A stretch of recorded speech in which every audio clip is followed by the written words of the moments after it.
Hello. तर मित्रांनो, मी आज बाहेर गेलो होतो व्हिडिओ बनवण्यासाठी. तर मी पार्कमध्ये गेलो. 6 वाजले होते. टाळाटाळ करत होतो, तरी बनवू नाही शकलो. परत घरी येऊन आता बनवतो आहे. तर मी आज माझा डेली रुटीन सांगणार आहे.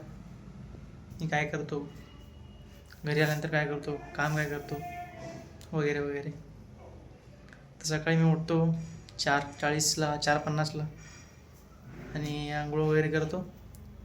5 वाजता उठतो आणि रेडी होतो.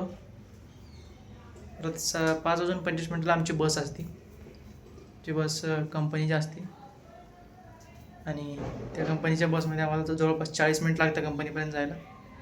नंतर 6 वाजता नाश्ता करतो मी कंपनीमधून येतो, नाश्ता करतो. नंतर काम चालू होतं. परत दुपारचं जेवण, 1 वाजता चहा. 3 वाजता कंपनी सुटते. परत 3 वाजता कंपनी सुटल्यानंतर येतो. भूक लागलेली असते भरपूर आणि झोप पण येत असते. तर मग मी काय करतो, काहीतरी नाश्ता करायला जातो. नाश्ता खायला घेतो काहीतरी आणि रूमवर येत असतो. रूमवर खातो थोडं आणि मला बेड दाखवतो.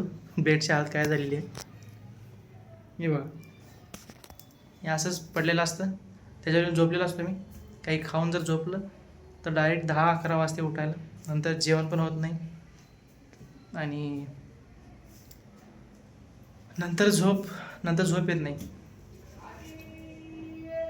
तर मग असं होतं. आणि आता आज झोपलो नाही मी. आज थोडं बाहेर जाऊन आलो दूध वगैरे घेऊन.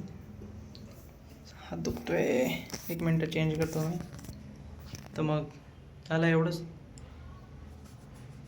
नंतर काय थोड्या वेळानं मी काय करेन, जेवायला जाईन 8 वाजता. 8 वाजता जेवण झाल्यानंतर थोडं मला हे करायचं आहे, काय म्हणते त्याला, तयारी करायची इंटरव्ह्यूसाठी.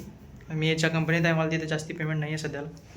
मला जास्ती पेमेंटसाठी दुसऱ्या कंपनीमध्ये ट्राय करायचं आहे आणि त्यासाठी रिझ्यूम वगैरे, डिप्लोमा वगैरे केलेलं आहे मी. पण मला करायचं तर ती इंटरव्ह्यूची तयारी. एक पण इंटरव्ह्यू मी म्हणजे दिलेलं आहे, पण तसं नाही.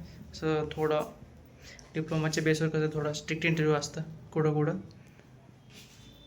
त्याच्यामुळं मला तयारी पण करणं आहे आज थोडं. नंतर 10-11 वाजता झोपून जाईल मी थोडं फोन बघून. अजून काही नाही. बस झालं आजच्यासाठी एवढं. पुन्हा नंतर भेटू अजून उद्या. बाय.